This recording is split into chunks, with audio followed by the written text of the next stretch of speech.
ലോക പ്രമേഹ ദിനമായ നവംബർ 14-ന് പാർക്കോ ഹോസ്പിറ്റലിൽ ഡയബത്തോൺ 2024-ന്റെ ഭാഗമായി സൗജന്യ പ്രമേഹ ശില്പശാല സംഘടിപ്പിച്ചു.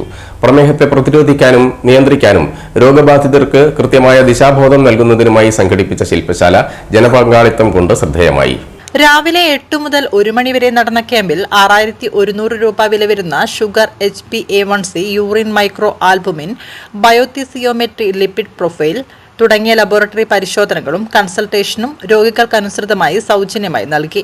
വിവിധ തരം ലബോറട്ടറി പരിശോധനകൾ, ഡയറ്റ് കൗൺസിലിംഗ്, ഡയബറ്റിക് എക്സൈസ് പരിശീലനം, ചോദ്യോത്തരങ്ങൾക്കായി ഓപ്പൺ ഫോറം തുടങ്ങിയ സെഷനുകൾ ഉൾപ്പെടുത്തിയിരുന്ന ക്യാമ്പിൽ Parco senior consultant general medicine diabetologist doctor Naseer P, associate consultant doctor Afeefa A, dietitian Rekha Raveendran, physiotherapist Shijin Titty എന്നിവർ സംസാരിച്ചു. ഊർജ്ജം വേണം, എനർജി വേണം. അതുകൊണ്ട് ബ്രേക്ക്ഫാസ്റ്റ് നന്നായിട്ട് കഴിച്ച് ജോലിക്ക് പോകുന്നു. ലഞ്ച് കുറച്ച് കുറവാണ് കഴിക്കേണ്ടത്. ഏറ്റവും കുറവ് കഴിക്കേണ്ടത് എന്താണ്? അത് പറയും. ഈ ബ്രേക്ക്ഫാസ്റ്റിലേക്ക് കിങ്, ഒരു രാജാവിനെ പോലെ പ്രാതൽ കഴിക്കുക. അപ്പോൾ ഏറ്റവും കൂടുതൽ കഴിക്കേണ്ടത് ബ്രേക്ക്ഫാസ്റ്റ് ആണ്. ഡിന്നർ വളരെ കുറച്ചേ കഴിക്കാവൂ. നേരത്തെ കഴിയുന്നതും 7 മണിയുടെ മുമ്പായി രാത്രി ഭക്ഷണം കഴിക്കുക, ലൈറ്റായിട്ട് കഴിക്കുക.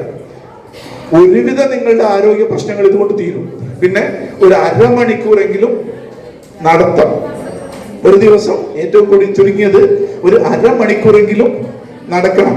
ഈ നേരത്തെ നിങ്ങളുടെ എക്സസൈസിന്റെ സെഷനിൽ പറഞ്ഞിട്ടുണ്ടാവും, ഈ നടത്തം കൊണ്ട് നിങ്ങളുടെ കാലും ഇവിടെ മാത്രമേ എക്സസൈസ് ആവുന്നുള്ളൂ. നിങ്ങളുടെ മേലെ ഭാഗം അതുകൊണ്ട് എക്സസൈസ് ആവുന്നില്ല. അതുകൊണ്ട് പലരും തെറ്റിദ്ധരിക്കുന്നത് നടന്നു കഴിഞ്ഞാൽ എല്ലാം ആയി എന്നുള്ളതാണ്. നടന്നു കഴിഞ്ഞാൽ എല്ലാം ആയി, അതുകൊണ്ട് ആവുന്നില്ല. കാരണം നമ്മുടെ അരയുടെ മേലെ നമ്മുടെ ശരീരം നടക്കുമ്പോൾ വേണ്ട രീതിയിൽ എക്സസൈസ് ചെയ്യുന്നില്ല. അപ്പോൾ നമുക്ക് എയറോബിക് എക്സസൈസ് എന്ന് പറയും, റെസിസ്റ്റൻസ് എക്സസൈസ് എന്ന് പറയും. ഇത് രണ്ടും കൂടുള്ള ഒരു സന്തുലിതാവസ്ഥയാണ്. റെസിസ്റ്റൻസ് എക്സസൈസ് എന്ന് പറഞ്ഞാൽ നമ്മുടെ മസിലുകൾ ഒരു 35-40 വയസ്സിന് ശേഷം 10% മുതൽ 15% വരെ മസിൽ നഷ്ടം സംഭവിക്കുന്നുണ്ട്.